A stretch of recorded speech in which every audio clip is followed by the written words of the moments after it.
11th, 2020. Ms. Talbot, roll call, please. Mr. Borowey, Present. Mr. Jenks, Ms. Nichols, Here. Mr. Chairman Orris, Here. Ms. Pavano, Here. Mr. Slocum, Here. Mr. Talbot, Here.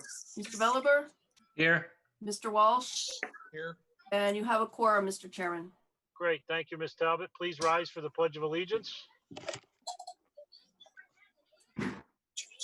I pledge allegiance to the flag of the United States of America and to the republic for which it stands, one nation, under God, indivisible, with liberty and justice for all. Okay, we'll move on to our first and only item on the agenda, which is discussion and possible action regarding appropriation for townwide storm debris collection. And I guess I'll turn to Mr. Borowey. Maybe let's get the resolution read and then we can have discussion. If for some reason we decide not to vote, we'll go that route. Would you agree? Yeah, absolutely. This will get some discussion on the table, and the town manager has a great report for us. Be it resolved that the town council approves resolution 081120-1. Be it resolved that the town council appropriates $180,000 from the fund balance for a townwide curbside and town right-of-way storm debris collection and disposal program. And be it further resolved that the town council authorizes application for FEMA public assistance, if and when available, for reimbursement of this emergency expenditure, and authorizes the execution of all documents necessary for said application. Second. Thank you, Mr. Borowey.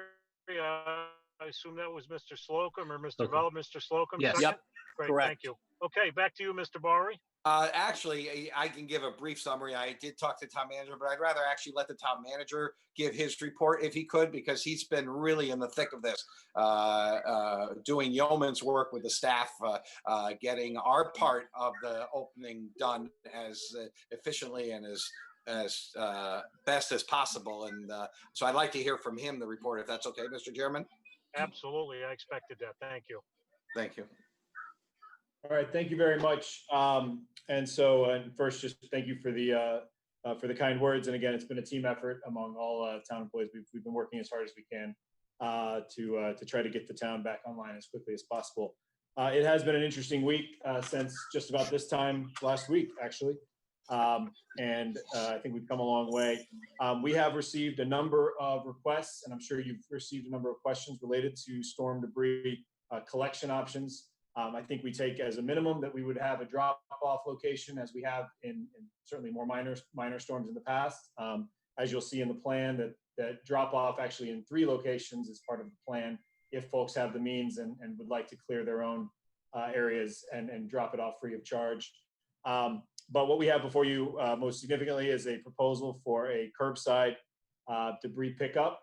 I will let DPW Director George Nowotny walk through some of the details in just a minute. But just to put on the table, and I think because FEMA reimbursement is a question that everyone's concerned with too, I will just quickly summarize where we are right now. The request in total that we are asking for is $180,000 appropriation. As I say in my memo, that it should be a conservative estimate. I think it may be far less than that, depending. The proposal that you'll see before you is to have our crews do the most of the work. There is a budget included that, again, I think George will walk through a little bit, but we would be doing this in-house, so to speak, as opposed to trying to contract out the entire operation. Just with a note to FEMA, on Friday, August 7th, President Trump approved the emergency disaster declaration for the state of Connecticut following the tropical storm. Just so folks know, the way this works, that gets the ball rolling, so to speak, and the state of Connecticut is currently in the preliminary process of assessing and confirming the damage, not only statewide, but on a county by county level. And yes, in fact, even though we don't have counties, we do for all intents and purposes with respect to, or we don't have county government, we do have it for all intents and purposes for FEMA. If the what's called public assistance portion of FEMA is granted and we meet those thresholds, which I believe we will as a state, the public assistance would kick in, which would result in 75% reimbursement for all storm-related expenses, including this effort here that we're talking about tonight. But again, I did want to make sure it was clear at this stage in the game, those forms, just even from the municipal level, aren't due until August 19th into the state. So we just don't know as we sit here tonight for certain that this will be 75% reimbursed. So I do just want to make sure that's clear. However, I would point out that the October 11 snowstorm, certainly, which was a very significant event, but also the May 18 tornado, which welcomed me to town when I first started here, both qualified for public assistance and were reimbursed at 75%. So I'm reasonably confident, but again, I just can't put a guarantee before you. So the request is for the $180,000 appropriation, but all told, we expect that to cost the town net $85,000, or frankly, much less if there's less debris than the maximum we're assuming. Maybe with that, I'll turn it to George just to kind of walk through what the proposal is, the dates, and the schedule and the locations, if that's all right. Okay. Sounds good. Go ahead, George. Sounds good. Well, thanks for the forum, everybody. Good to see everybody. Hope everybody's well and digging out from the storm. I think you got the copy of my memo to the town manager. I'll just walk through that very quickly and then be happy to answer questions. But is to remove brush from properties and assist Cheshire home and business owners in recovering from the tropical storm. Our plan is to start this Monday, the 17th, and canvass the entire town. My plan is built around that's kind of the worst case scenario. As Sean just said, we're hoping it'll be a lot less, but until we see everything out curbside, it's very difficult to tell what's going to come out and how to react to this.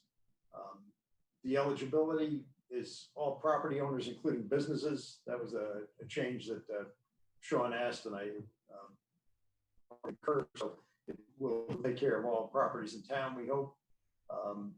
The method of collection, we plan to have 2 crews, 2 chippers, trucks, all the accoutrements go with it, the entire town, town and state road network, and remove any brush that's placed curbside by the property owners. The plan right now, I think, is to start at the south end and just work our way north, probably crew on each side of Route 10 in general terms, and just kind of begin working south to north, just make a collection as we can.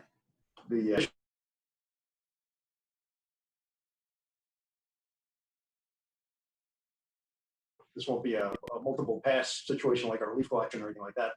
We're looking for brush only, no leaves or grass clippings or anything bagged that's going to be a problem for the chipper or for disposal at the terminus wherever the stuff ends up.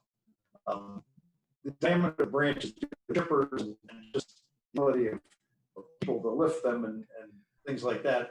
We're looking at Sean, George keeps kind of breaking up for me. Is it breaking up for other people? I'm having Yes, it trouble. is. Yes. You want to come a little closer? Yeah, we've had issues Totally. with that room a few times.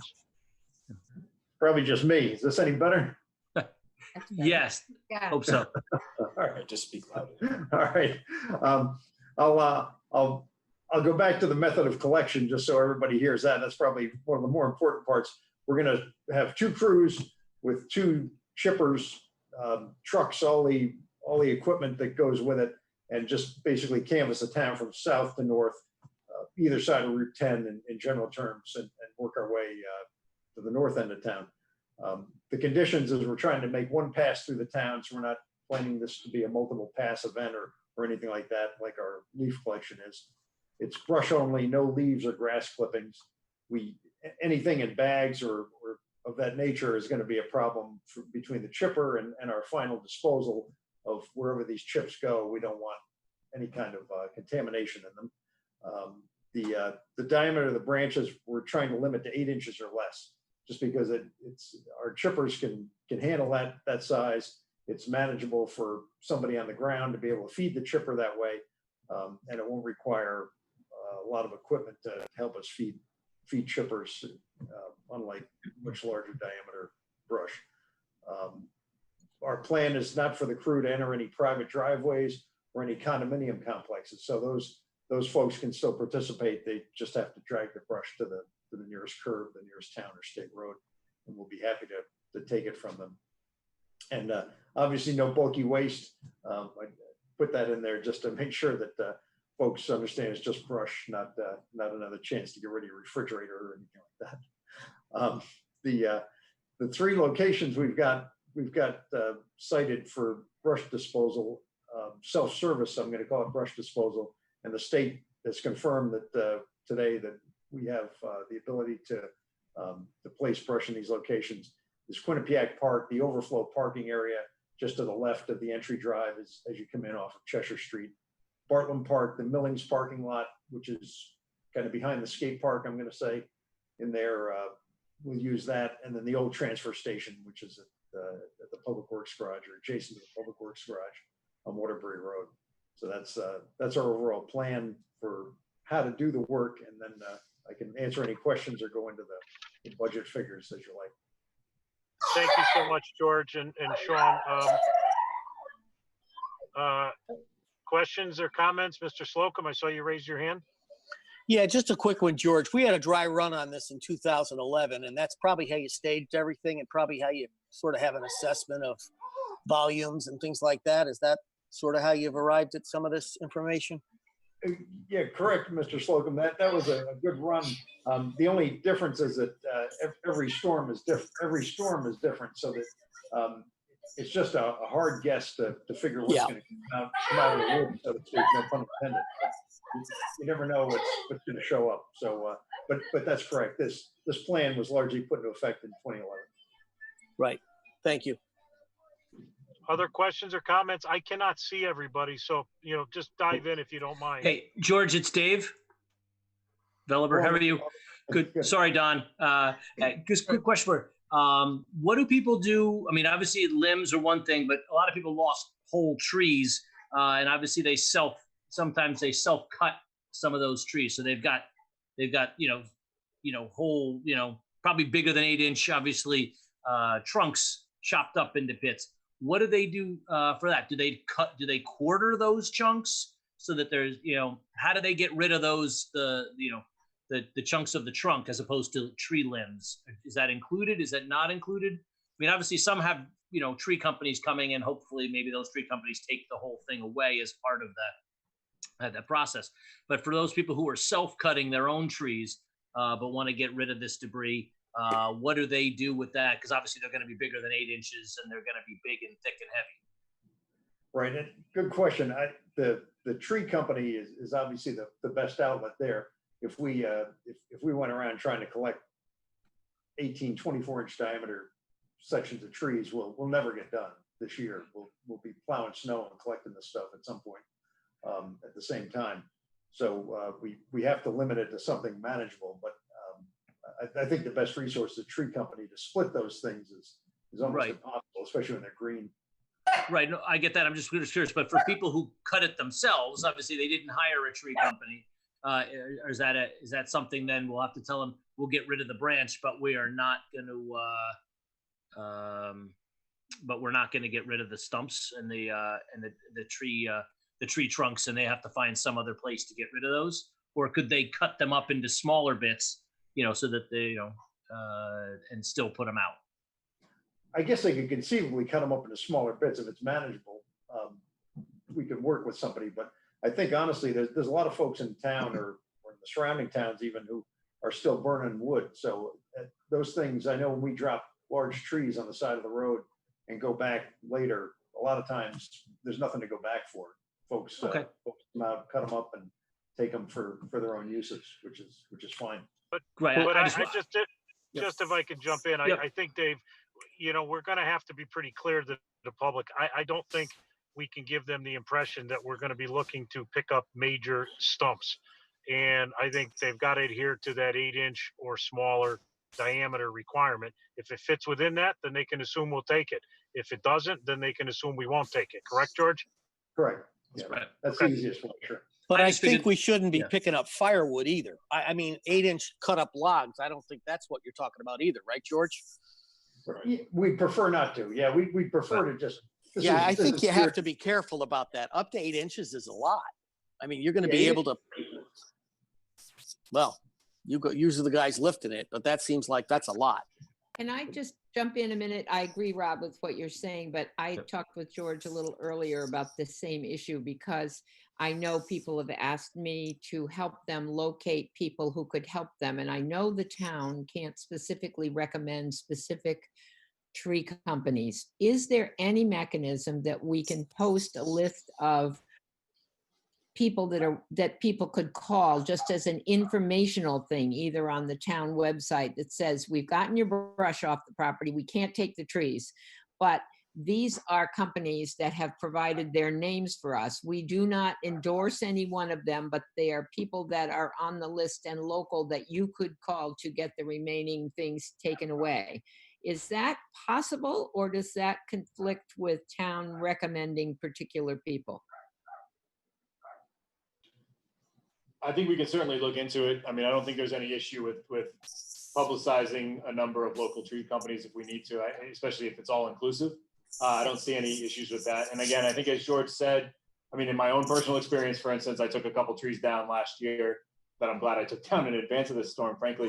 And within 3 hours, there was a guy in my driveway saying, do you want that firewood? I'll cut it up for you. And he took it off for free. I mean, yeah, so depending on the tree, and I know that's not every neighborhood will be conducive to that, I do think it's almost might behoove some residents to put a sign that says, come and take it. and you might have people come and take it. But I agree. We'll look to see if we can advertise in any way. Folks that might be able to Make come some help. suggestions as to how else they could get rid of that larger stuff. Yeah, the only thing I would be concerned about the town recommending a private company is if something goes wrong with that private company, are we liable? I would almost ask the Chamber of Commerce to maybe do something instead Okay. and have them put it out versus the town. I don't know. I mean, if it would leave us open for anything or not, but that's just my opinion. But I had another question, George. Just looking at the estimated costs, the grinding contractor and the tree removal contractor, what exactly do those is that? Sure, I can, I'll take your question specifically, Mr. Walsh, but I can go through this in a little more detail. But at some point, depending on the size of these piles, if they're small piles, we plan on shipping them right in place, ship them into a truck and keep on moving. If we have Right. large piles that are entangled, we're gonna take a machine and put them into a dump truck and cart them to one of these 3 disposal sites. And at the end of this process, we're gonna have to hire, if we do that, a grinding company to come in with a tub grinder or something like that and just feed it for us and make it all turn into chips. And then we'll haul the chips out, or we'll somehow find a home for them that's not in Bartland Park or Quinnipiac Park or whatever the case may And the be. tree removal contractor, what would his role be? The tree removal is more because this includes the work in the right of way. We still have hangers, hanging branches out in the right of way and different places. So we just, anything that's 50 feet in the air, we're going to need a tree contractor to just make that. Okay, safe. so you'll be cutting some of those that are hanging still. Correct. Yeah, that's our intention. And because like we over on Marion, we obviously saw the mess over there. The Asplund cut all these branches and just left them in the lawn. Now, is that our responsibility to get rid of those, or will Eversource do anything? Probably not. But I was just curious. Because they cut them all and just left them there. I bet they'll come back. You think so? I Yeah, think so. I don't know. This has been a strange storm. Generally, from the town standpoint, is if we moved it and it was in the right of way, we'll take care of it. So that's what we've been doing the last few days, is going around and getting any parts of trees that we pushed off into people's lawns and just get rid of those branches or whole trees right now, just so we can have a clean slate to start with.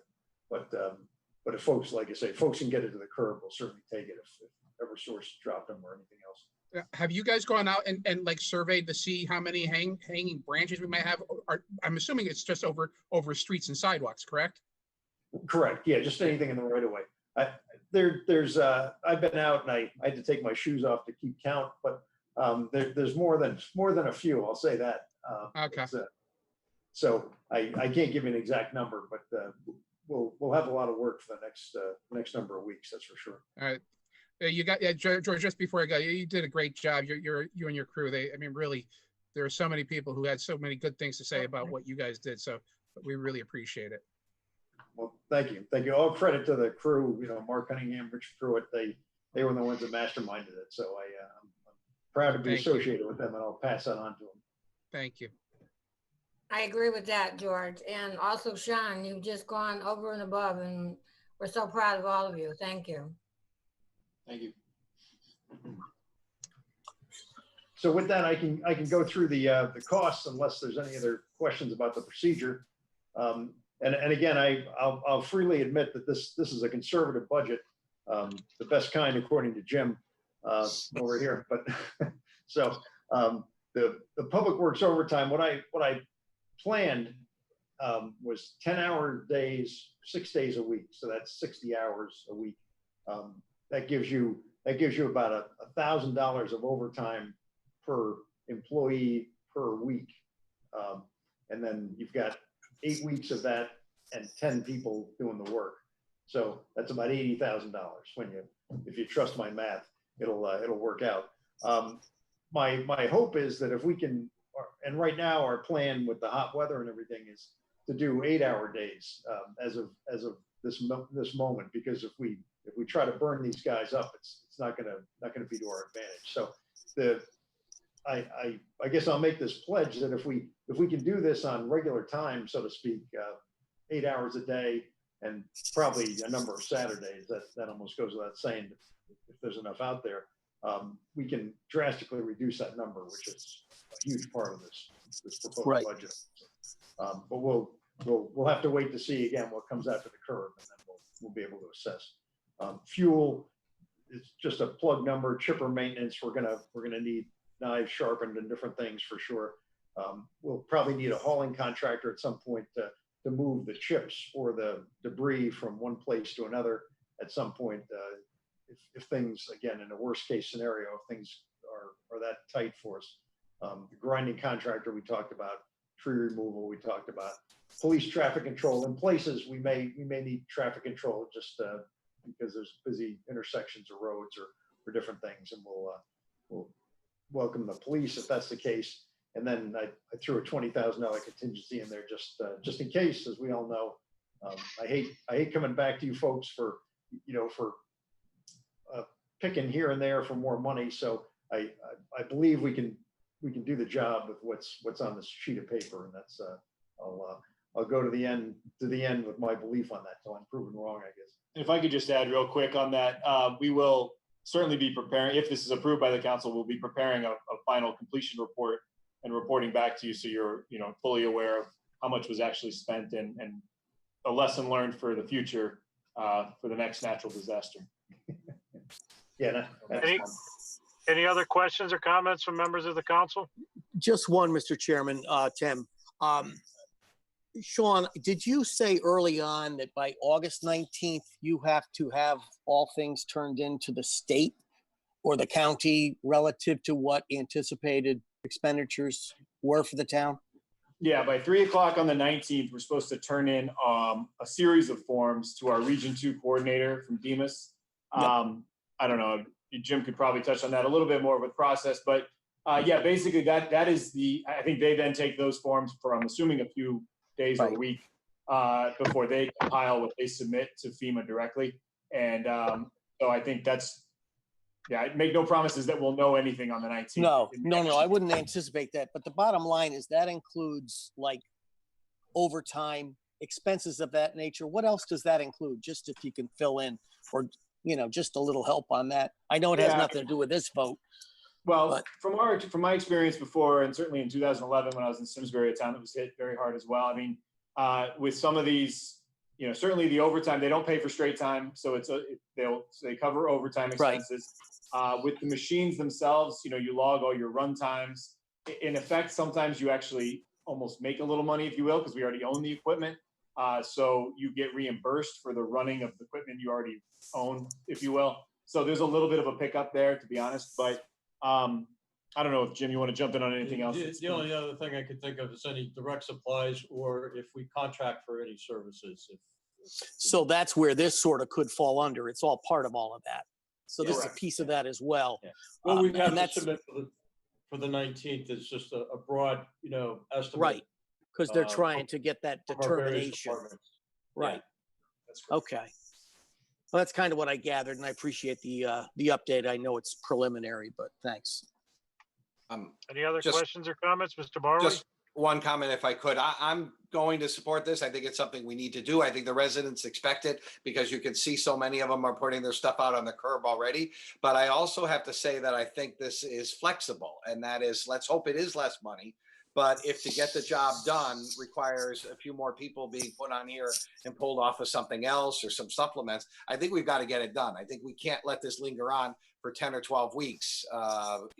When we had bulky waste in the past that would go for 10 or 12 weeks, it was awful looking. This at least is trees and nature, but we just don't want it to start becoming a problem where they become homes to critters because the piles have been there so long. So I know your crew is excellent and they did such a great job in the last week, and I know they'll go forward, but don't hesitate from my point of view. If you need more support to get more done, to get this done in a reasonable manner as our townspeople expect with the tax dollars we pay. And thank heavens we have a fund balance that can afford us to front this money, because who knows when FEMA will finally pay us, but if they do.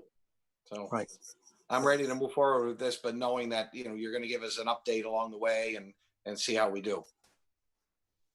Understood. George, I have one last question. Will there be people manning the 3 drop-off locations, or is it just people will be there, nobody will be there? At the transfer station, we'll have somebody for sure. And we're going to, being that they're in, the other 2 are in parks, we'll have somebody roving around to try to. Yeah, because who knows if private contractors will start dropping stuff off there too, Correct. which And could happen, but that's almost is what it is. inevitable. yeah, And, I'm sure. And so we'll try to close everything off at 3 o'clock or so. And then everybody will have a whole day Saturday, obviously, for at least 3 Saturdays to drop stuff Okay. off, starting this coming Saturday. So the hope is that residents can make good use of that. And it's a time when they're not working or otherwise doing other things. And the self-service drop-off would start this Thursday. It's not- Correct, yeah. And I'm sorry, I probably didn't bring that out. Yeah, August 13th will be the self-service drop-off. So Bartlett and Quinnipiac and the transfer station, you'll be able to start dropping off during the day on the 13th. Other questions or comments from members of the council? Sorry, just one last question. George, you said you think this may take 8 weeks to get this done? That's my outside estimate. So that's what I base this on, 8 weeks. I'm hoping we can decrease that a large amount. But again, once the word gets out and we see what gets pulled out, it's very hard to make a guesstimate. Okay, thank you. We're estimating 4 to 8 weeks. We think 4 is probably a safe bet, but I'm counting on around 4 to 5. Gotcha. I agree with David Barley that that obviously the sooner we can get rid of it, the better. I think, some of that debris is going to become, problems. Will kill the lawn underneath it and other things. So, but obviously we'll get it done as soon as you can. I have a lot of faith in your department to do what it needs to do. So thanks, George, for all your work, and Sean and Arnett, thank you for all your work on managing this situation over the last week or so. And as I emailed to Sean earlier, like herding cats, getting Eversource to get this done, but you did a great job, and thank you and to all the town staff who really worked hard to get this done, perhaps in spite of or despite the efforts of Eversource. So thank you so much.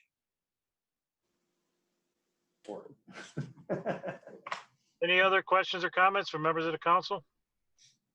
No. Hearing none, I'll just make a quick statement. George, to your staff, phenomenal job. I know Sean heard this from us the other day when we were out in front of town hall, but you guys did a great job.